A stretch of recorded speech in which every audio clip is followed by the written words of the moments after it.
Welcome to the Dream Hub podcast. I'm your host, Melissa, and today's guest is someone who has spent decades exploring the space where psychology meets something far more mysterious: intuition, dreams, and the deeper intelligence behind both.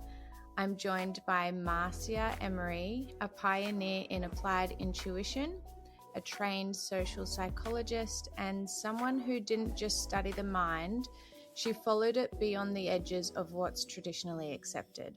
She's authored multiple books on intuition and healing, created one of the first college courses on whole brain thinking, and has brought dreams and intuition into both academic and mainstream spaces, from classrooms to television.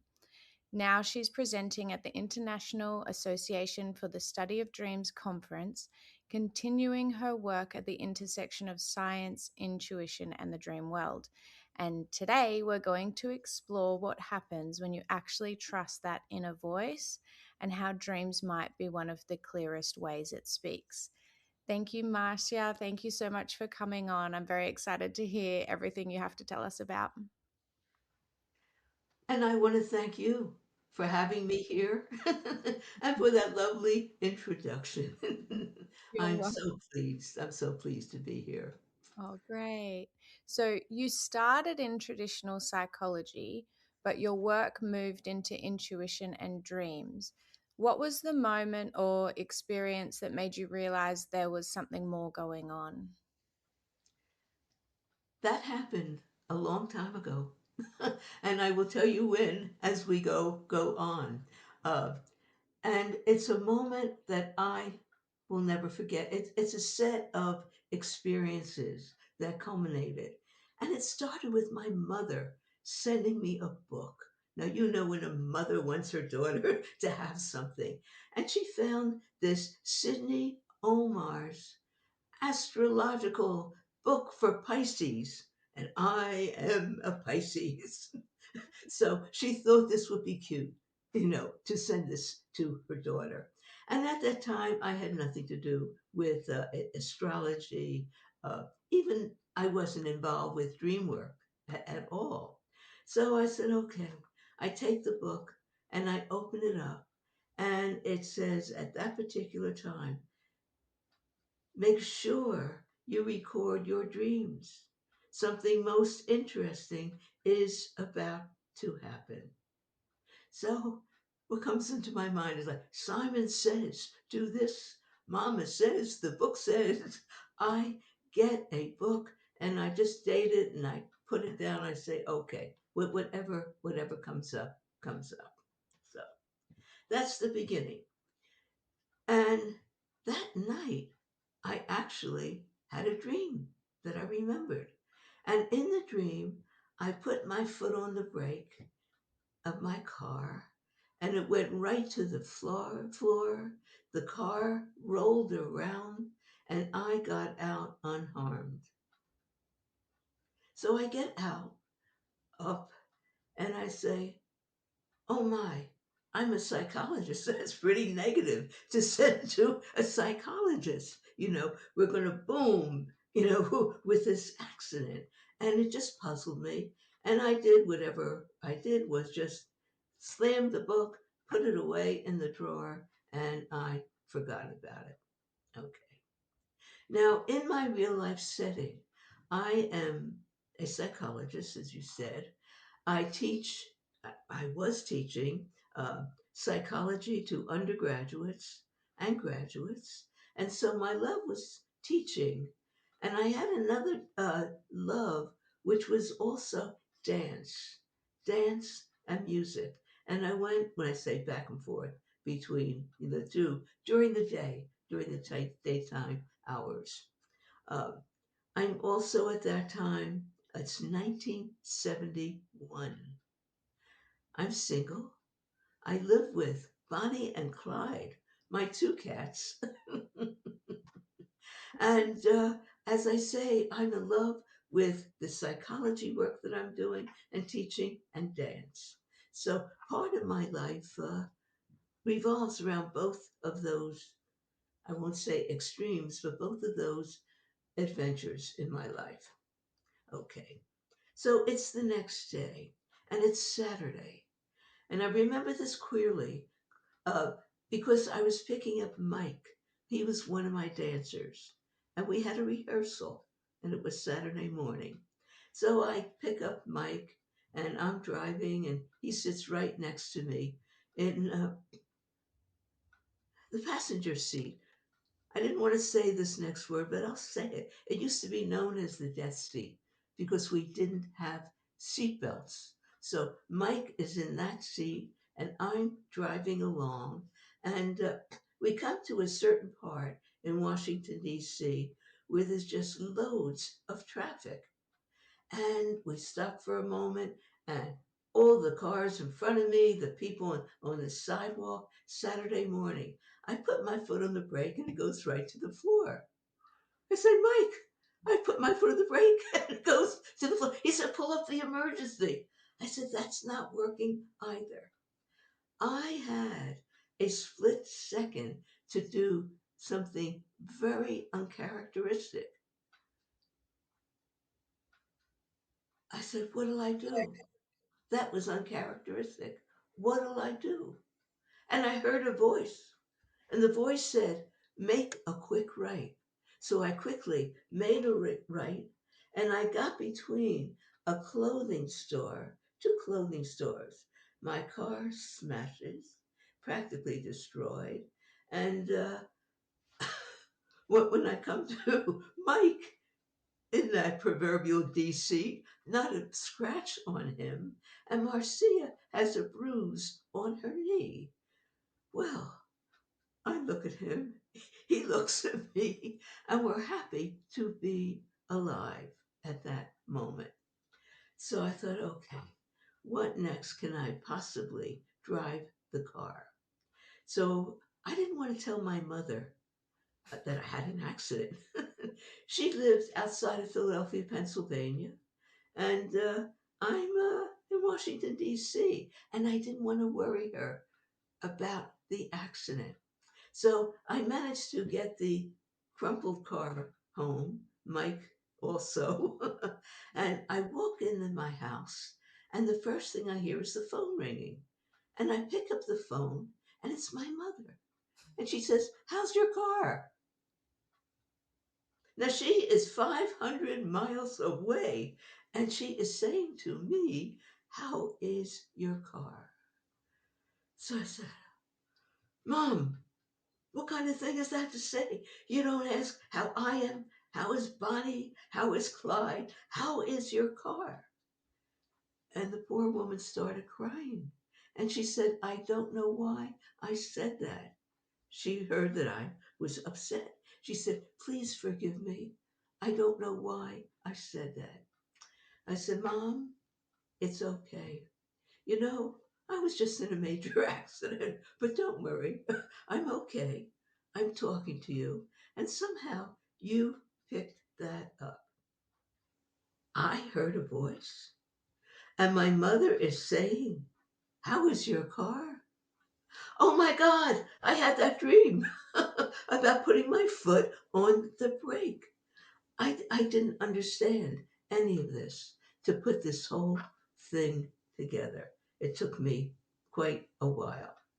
So that was the first dramatic entrance into precognitive dreams. I didn't even know the name precognitive. Parapsychology? I'm a shrink. I'm a psychology teacher. I'm a dancer. I'm a lover of music. And I don't understand why I had that dream. But forget about it. Let's see what happens. Okay. So it's about a week and a half later, and I have another dream. And this one was extremely clear. I could call it lucid, though it was no relation to lucid dreaming at that time. But I called it very, very, just a clear dream. And in this dream, I'm going down 14th Street to an 11 o'clock meeting at the college. It's Sunday morning. And as I'm driving down, I put my foot on the brake to stop and I hear a ping. But the brake stops and the car stops.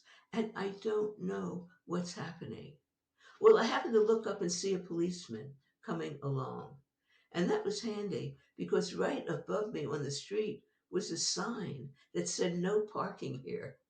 So the policeman comes along and I say, "Sir, I hope you don't mind. I have a problem with my car. I'm on my way to an 11 o'clock meeting. It says no parking. Do you mind if I leave my car here?" End of dream. You want me to tell you what happened? Please. I just did. Literally, literally. The I same thing. the same thing. This is Sunday morning. I'm driving down 14th Street to that meeting. I put my foot on the brake and I hear this ping. The only thing wasn't written in the dream. After hearing the ping, I kind of relaxed because I went through this already, in the written dream and with the other. Again, I look up, a policeman is coming, a man. He was as nice as could be. I leave my car there, and so on. But I was still very perplexed. My car, it was a brake cable that snapped. Mm. What are the odds that in 10 days I'm going to have two brake experiences with the car and two dreams? I was just absolutely stunned by all of this. So that was my introduction into precognition. I didn't know the word, but that was my introduction into the world of dreams. Wow. It took my breath away, Yeah. and it still does. You were Oh, really thrown into it, weren't you? oh my goodness, absolutely, absolutely. Um, Wow. That's, I don't know, like that's, people would say that's crazy. But now, working with dreams, we understand that these things are so possible. But, you're at a young age, it was your first introduction to dreams, you just read the book, and then wham, bam, it's happening. Sam. And I said, "That's crazy." And I Yeah. had just watched The Exorcist a couple nights before. And I thought, oh my God, what is happening to me? Now, you have to realize at this time in my life, nobody ever called me psychic. Nobody ever called me intuitive. I didn't think of myself that way. Uh, I was just a psychologist, a humble psychologist who loves dreams, who loves her cats, and who loves to dance. That didn't stop me from dancing.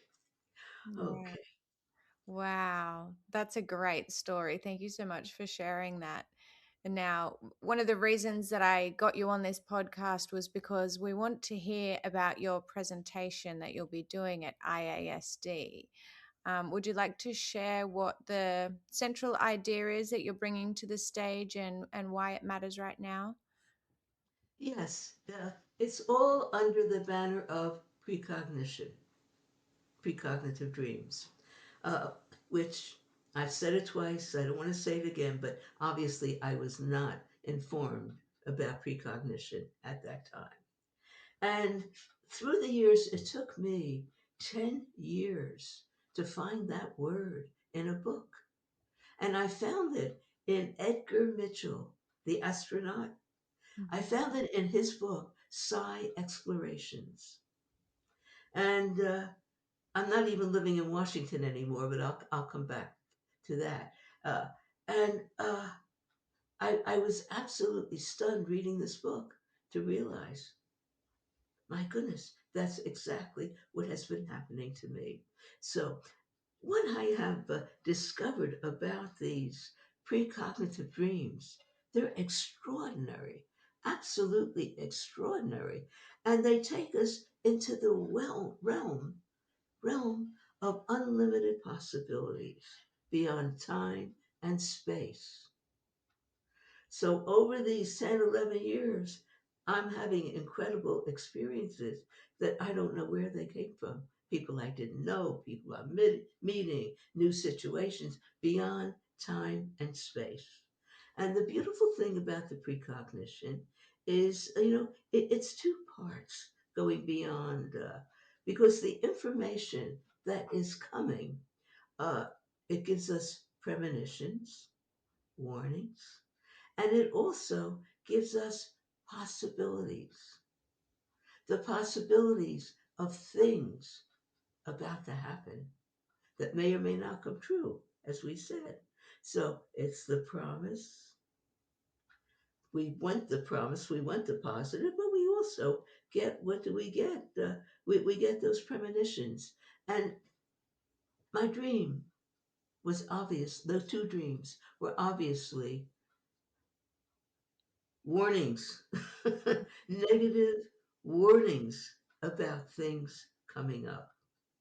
So, one of the things I have worked with over the years, especially starting with them, let's try to demystify precognition and that it's always going to be negative. Let's look at the promise. Let's look at the good things that come into our dreams. And many dreams have to do with work. So I'm going to give you a dream. Okay. At this time, I'm still living in Washington, D.C., but I took a trip to Nassau, Bahamas, the land of my dreams, okay, the Bahamas. And when I'm there, I'm wondering what is my next step. I've resigned my professorship. Who does that? I did that. And I just had to get away from Washington. It was very volatile at that time with all um, the unfortunate racial things going on. Just and I'm in the middle of it because I'm teaching at a predominantly black college, Federal City College, which eventually became the University of the District of Columbia. So here I am, I land in the Bahamas, and I'm just visiting. I had been there before. Um, and I said, I would love to live here. I'm Pisces. I love the water. I love the to swim. I love to be in a setting like this, and I hear the music, and the music goes right through me, and the musicians. It's just magnetic. And but that's a pipe dream. I'm out of work. What's going to happen to me? What am I going to do? So that night, I go to sleep, and I have a dream. My dream. I'm being interviewed by my former boyfriend, Marty Shames. And we are at the Renaissance Spa. I wonder what I'm doing here at the Renaissance Spa with Marty Shames. I wake up, an old boyfriend. I don't know what I was doing in the Bahamas with him at a spa. So, what do? I've learned later to do what I did intuitively then. You act out the dream. You make a cold call and you call the Renaissance Revitalization the spa, the Renaissance Revitalization Center. So I call and I tell them I'm a psychologist visiting and I'm inquiring about the possibility of a job. So she said, well, that's interesting. You're a psychologist. Come and talk to us. So I walk in, and the first thing she says, Mr. Shames will be with you soon. About to fall off my chair. And I walk in, and Mr. Shames comes out, which wasn't my Marty Shames from my ex, but was another man, Mr. Shames, who was the director of the Renaissance Revitalization Center. Well, to make a long story short, uh, job hunting. I did get a job offer. It was complicated because I wasn't Bahamian and they needed a Bahamian. And even though I was a PhD, but eventually I did end up working with the Renaissance Revitalization Center for a short period of time, but that was my entree into the Bahamas. My entree eventually took me to an academic position, and that's another story. But can you see? This was a positive dream that was showing me. Ah, Wow. now, what I haven't done yet, um, and I haven't hooked in the relation of the dreams and intuition. Would you like me to go there? Yeah, that'd Okay, be great. okay. I see an arc. I see an umbrella. And the umbrella says intuition. And what is intuition? The deepest wisdom of the soul. My friend Ed Kellogg calls it the inner net instead of the internet. And it's the place where we get information and we store it there. But the deepest wisdom of the soul. So, under this broad umbrella comes things like extra sensory perception. Did I mention that yet? No, not yet. I did indirectly. Oh, yeah, My true. mother, my mother, when my mother said, "How's your car?" That was telepathy. So, with extended sense perception, ESP, the senses get extended. I heard a voice. That was clairaudient. I heard a voice. My mother saying that to me. Telepathy. My writing down that dream was precognition. All of that was ESP. So ESP is under this broad banner. And there's other kinds of dreaming there. There is lucid dreaming. There is past life dreaming. There are many things that we could put into that category. Creativity as well. And here I am. So the precognition is the intuitive version of the nightly dream that comes true. And that's where that fits in for me. You speak about the partnership between intuition and dreams. How do these two work together? Some people think dreams are just symbolic. You've just explained that they are a form of intuitive guidance. Would you like to talk about that a little bit more? Right. Um, the guidance that comes in our precognitive dreams is astonishing. It's extraordinary because again, it goes beyond and I don't know where it comes from. So I want to share as an example a dream, a health dream. Many people are worried about their health. Not surprisingly, they have all kinds of dreams about their health. I was not worried about my health. I was a very healthy dancer, for example. And so when this dream came, it was quite, I want to say astonishing, but that's not the word. It just surprised me, completely took me by surprise. Here is the dream. I'm in a room with a very tall woman, and she's a doctor, and she looks at me and she says, "You have cancer." I look at her and I say, I don't have cancer. And I get very agitated with my hands. You're a quack. You're a phony. I don't have cancer. Why are you saying that? End of dream. I woke up. What would any woman do after a dream like that? A breast exam. And I said, oh my God, where did this come from? It absolutely stunned me. And I put it aside. But hang on to that dream. It was short, but it was very pointed, obviously. So it's now about 3 or 4 weeks later, and I had this little red dot at the end of my nose. Nothing to be concerned about, but I thought, maybe I better see a dermatologist. I go into the dermatologist, and he looks at me, and he goes close. He says, I think you have cancer.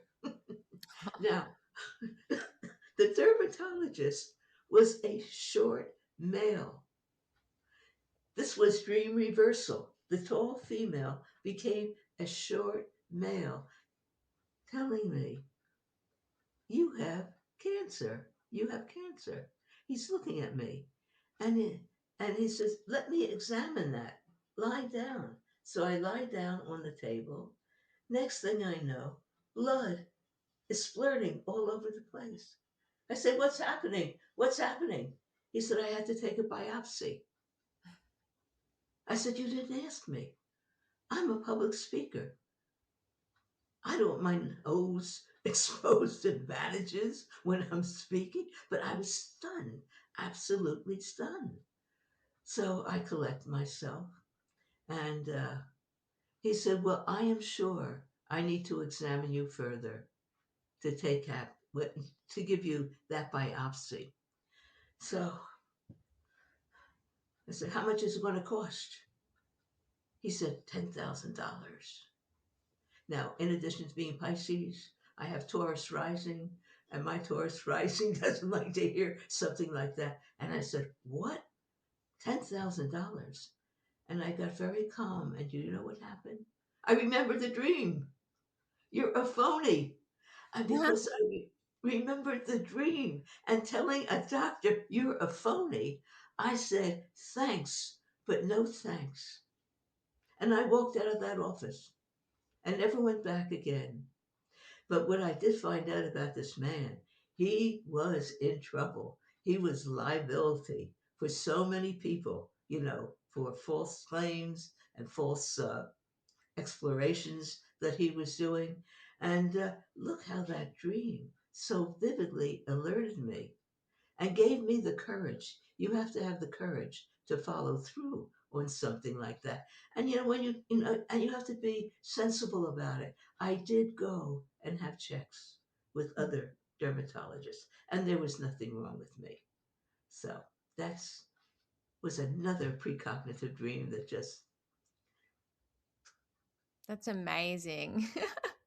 I love your dreams are so clear. Like they just tell you the thing, show you the thing. They're very realistic. It's not so, murky and random. They're just very clear. And I guess that your emotion is spiking in the dream, so it would make it easier to remember them. I'm glad that you remembered that about the phony. You're a quack and you're a phony. I love that you got that. and I mean, and in that dream, I was dancing you're a phone to the woman, to the tall woman. Oh, it was so real to me. And when I think of, I dodged the bullet Mm. and listening, I just anyway, that was just to me always a stunning example of listening to the dreams. So. Yeah, that was great. For someone listening who feels disconnected from their intuition or unsure if they even have access to it, what's a simple way that they can start rebuilding that connection? Journal, dream diary, okay? I'm very, very firm on that. Once you had an experience like this, you need to say, there might be something to this. Or If somebody is listening to the podcast, they might say, gee, if that happened to Marcia, maybe that could happen to me. And maybe I need to start recording my dreams. And so I get myself a dream book, and we call this day notes, making your day notes. But I go even further. I take the whole thing and I want them to include little intuitive hits. I was thinking of Joe, and he called me hours later. I couldn't believe it. I had to go to the store, and I forgot my wallet. I put my hand in my pocket, and there I pulled out a $5 bill. Something of this sort. Logging the intuitions, and with the dream notes, this is very important because then you have your own proof, your own validity. You're showing things, and so to me, it gets me excited, and then you start practicing things. There's another section of that, and it's called practice. Here comes a dream. Ready? Okay, to demonstrate this. Yeah, great. I had a friend while I lived in Washington, D.C., Marcia the dancer, had a very close friend, choreographer Mike Malone. I should say the late Mike Malone. And Mike Malone was very good friends with Debbie Allen of fame, the dancer, Debbie Allen, and choreographer. And Mike had moved, and I didn't know where. So I programmed a dream. Where is Mike Malone living now? It's just simple. And I wrote that in my dream book. Where is Mike Malone? Or where does Mike Malone live now? That's a better way of saying it. Where does Mike Malone live now? Okay. Dream coming. The dream comes, uh, and I'm looking puzzled in the dream, and I see Debbie Allen. And I say, Debbie, I can't seem to find Mike. Can you tell me, where is he? Where does Mike live now? Tell me how I can get in touch with him. Oh, she said, that's no problem. He moved to New York. I said, oh, thanks, Debbie. End of dream. Follow through, follow through the dream. I get on the phone and information. Information, New York, please.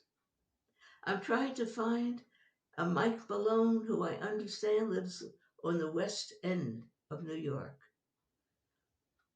Oh, we have a number for Mike Malone. They give me a phone number. I call the number, and someone picks up the phone. I say, hello, hello. Mike says, Mickey, is that you? How did you get my phone number? I just moved here yesterday. Mickey was me, the name. Yeah. Yeah. But can you see again? Now, isn't this something that I could encourage people to do as well? Yeah. Yeah. So I love how you say to journal the little intuitive hits that you're getting throughout the day, because I can see how that would impact the sort of dreams that start coming through to you. We have all different types of dreams, and different people, have different styles or flavors of dreams, but whatever we're giving our attention to and are curious about and want to know more about, that's what the dreams sort of start coming and giving us those answers. So I loved your tip there. And I think it's really funny that my next question was about skepticism versus experience. And I was going to ask you, a lot of people are still curious about intuition and dreams, but they're still skeptical. What would you say to someone who wants evidence or proof before they trust it? But I feel like the start of this interview, all of those dream examples that you've given have been amazing proof. So that question's almost irrelevant now. I'll give a quick answer to that Great. because it's a fun answer.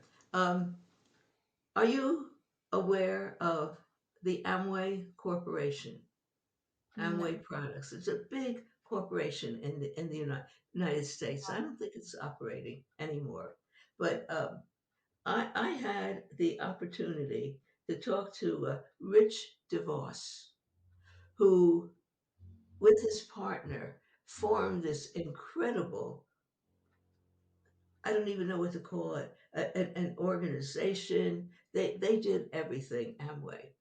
And I said, Rich, I was writing a book, Being Intuitive, Like It or Not, and I was targeting him as a perfect person, for this. And I said, you have had so many examples of things you did to make the company grow that were very intuitive. You're a very intuitive man. Oh no, Marcia, not me. I say, yes, you, Dick. Ah, I say, Dick, come on now, you are intuitive. Now, I knew he was recoiling from the intuitive feminine word there. I say, but look, do you ever get hunches? Of course. How about you get gut feelings? He says, yes, I do. Now, all I had to do was relanguage it for him, and he realized how he was stepping outside the box. And I could have said to him, do you ever do things that go against the facts, the figures, that you go against the grain? You step outside the box. So that's an example to kind of relanguage. And one of my books, my third book, I have to think, is called Power Hunch. And I love that title because it was people, the men getting power hunches, and the women too. Yeah. Just reframing it. Yeah, Yeah, it's so simple but so powerful. right, right. Yeah, that's great. I do want to ask a little bit more about the IASD conference and what you'll be doing with the guests there in your workshops. Well, uh, obviously, precognition, and I Yeah. have to I have to write down my title. In fact, how to connect with intuitive sparks, because I'm marrying the intuition, bringing that in, with these sparks, these ideas that come. And they don't have to be at nighttime. And so I'm teaching them how to even connect with their imagination, to relax. First of all, I'm teaching them that they are intuitive. And I do a wonderful example called a metaphor technique. And they're working with a partner, and they're looking at their partner. And I'm asking them, if this person were an animal, what animal would he or she remind you of? If this person were a song, what song would they remind you of? If this person were a color, what color? And then they exchange. And in doing that, they're making connections that they can't believe. They're finding things out about a person they don't even know. One man looks at his partner and says, I see you as a rabbit. How did you know my name was Bunny? She says to him, for example. Uh, Another woman says to her partner, uh, I see you as a very gifted lady that gives gifts all the time. And the woman had just given a small endowment to IASD, and she didn't know that.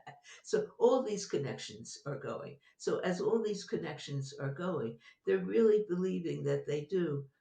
A rose by any other name, that's my middle name, Rose, is, intuition. And they're making these connections. And it is just glorious, just glorious. So we make that connection. I will take them through an exercise with imagination. I will take them through an exercise with precognition.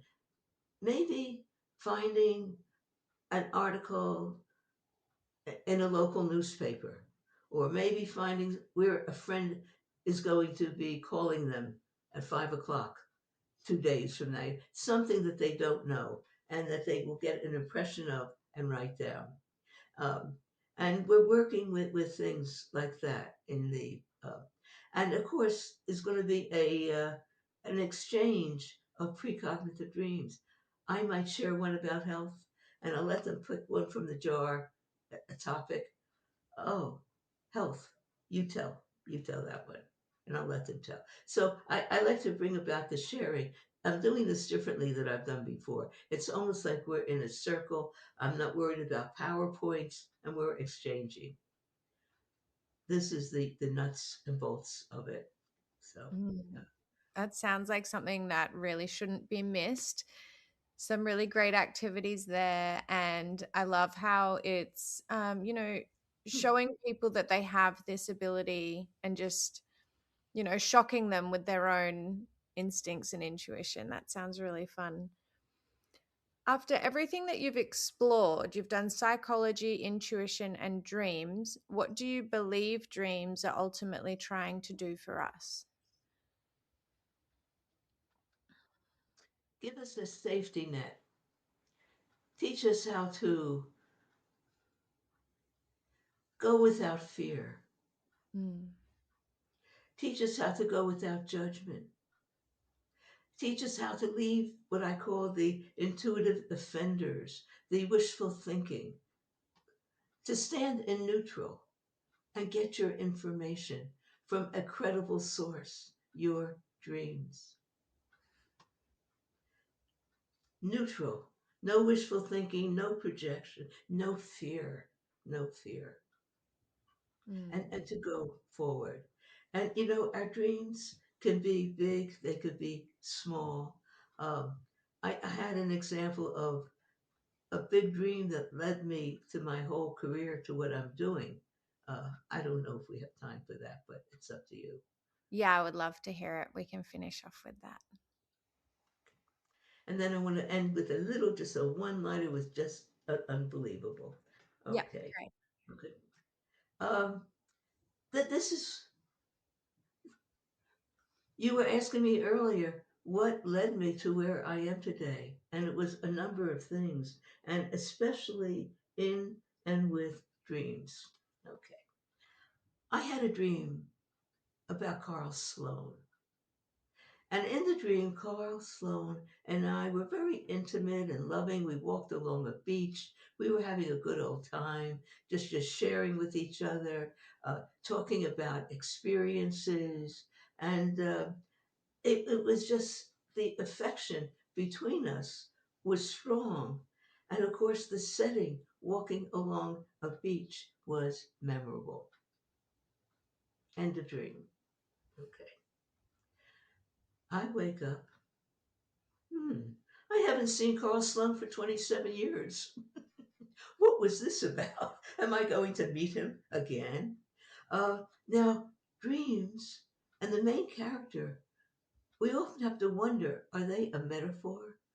Are they a representation of someone else? Because that's the language of intuition. It's metaphor. Okay. So I had to think Carl Sloan, I had to think, do I know somebody who looks like him? And so forth and so on. So it's a couple days later, and by this point, I'm in my psychic glory. Forget about what I said earlier. I'm known as a psychic, whatever you want to call me in those days. And I was part of a psychic fair. And at the fair, a man had signed up for me. And the man's name was Weston Agor. And Weston Agor was not only interested in intuition, uh, but he was getting ready to relocate for a year from his home in where was he living? He was living in Florida, from his home in Florida to Long Beach, California. He was going from one coast to the other on his sabbatical. So he picked me somehow. And as soon as he sat down, I'm talking to him, and I say to myself, I had to hide the expression, oh my God, he looks just like Carl Sloan. Oh God, oh my God. So the end of the session comes and he says, I find you very interesting, and I'd like to hear more about the intuition and what you are doing. So I say, okay, okay. Uh, would you like to make an appointment to come see me? So he makes an appointment to come see me. And it's just like something was getting heated up. There was something percolating there between us. I didn't know what was going on. So the next day, he's leaving on a 5-day trip to California, driving out to California. And he had my phone number. And the first night he calls me and he said, I found you fascinating. Don't you want to meet me and come out there? Well, after 5 nights of phone calls, he did send me a plane ticket, and I did go out to meet him. So, what happened is that he was very interested in how he could take intuition, psychic, he called it, and relate it to the business community. And he told me this before. And I said, I know just the book to bring you. And Douglas-Dean was a very well-known physicist and a friend of mine, and he had this book of ESP, psychic ESP psychics, something of that sort. And I carried that book with me to him in California, loaned it to him. Well, he got very interested in that, and he ended up making for his project for the year sabbatical that he was there. He wanted to find out the connection between people being intuitive in the business community. So he had this questionnaire and he went along. He did all kinds of research and testing. The bottom line is this excited him so he eventually wrote a book called Intuitive Management. Now, I didn't agree with him on the basis for intuition. We disagreed strongly on that. He thought it was coincidence. And I'm saying, no, no, it's not coincidence. It's really something that's very strong in the psyche and in the self. But aside from that, he wrote this book, Intuitive Management. Well, by this point, I'm going to short circuit this. I'm living in Grand Rapids, Michigan. How did I get to Grand Rapids, Michigan? I had to get married. I didn't have to get married, by the way, but I got, it sounded like I had to get married. Nothing like I met a man. I met a man at a conference. I fell in love with him. I dreamt about him before, and then I meet him. Anyway, and his name, my last name is Emery, and his first name was Jim Emery. So I meet Jim Emery at the conference, and we go out to this conference. And so at this point, I'm in Grand Rapids because I'm married to Jim Emery, who lived there. And I was very interested continually in intuition and what's going on. So one night, we're at a meeting, a unity meeting, and afterwards at the gathering, a man comes up and he holds and shows me this book, Intuitive Management. He said, and he was the head of the undergraduate business department. He said, do you think you could teach a course like this on intuitive management? I open the book and I show him I'm one of the two people the book was dedicated to. Yeah. I think I know something about this. I think I know something about this. So that was my entree to teaching undergraduate a course in business, integrating intuition and logic for management to undergraduate students. I didn't stop there. One day in the Xerox room, I meet the head of the graduate department in business. And I introduce myself. And he says, yes, I heard about you. You're teaching the undergraduate. I said, would you like me to teach this course in the graduate program? Integrating intuition and logic for business managers. I not only taught that course for 10 years in the graduate department. It was the first of its kind anywhere in a business division. And as a result of my being there, okay, oh, I need to write a book. I need to have my book for them. And that's what led into my first book, The Intuition Workbook, published by Prentice Hall. The first time a publisher, a real live publisher, put out a book on a how-to book on intuition.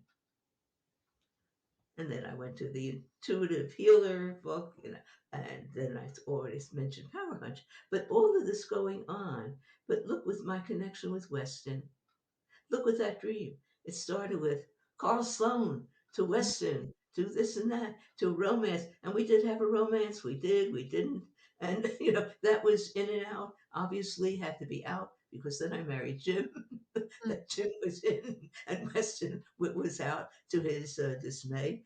But one thing after that, but it brought me right into the field of intuition, where I'm not only writing and speaking, but I'm in the business arena now.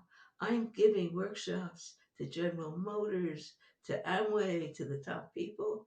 All of this, which began with Carl Sloan, i.e., Weston Agor, Yeah. intuitive management, the dream. That was a big dream. That was a big, Wow. a career path, a Yeah. path dream. Yeah. Oh, I've absolutely loved hearing about your journey, and I love how you've weaved dreams into each of the answers that you've shared. This has been so amazing. Marcia, is there anything else that you feel called upon sharing before we wrap up? Yes, I do. Yes, I Mm. do. Um, your dreams can be fragments. Your dreams could be one liners. Your dreams could be a person, a word. Take everything seriously. And I want to give a quick example. It was a couple weeks ago. I had a dream, and I'm standing tall by myself, and I'm in a wine bar where Jim and I go dancing on Friday nights.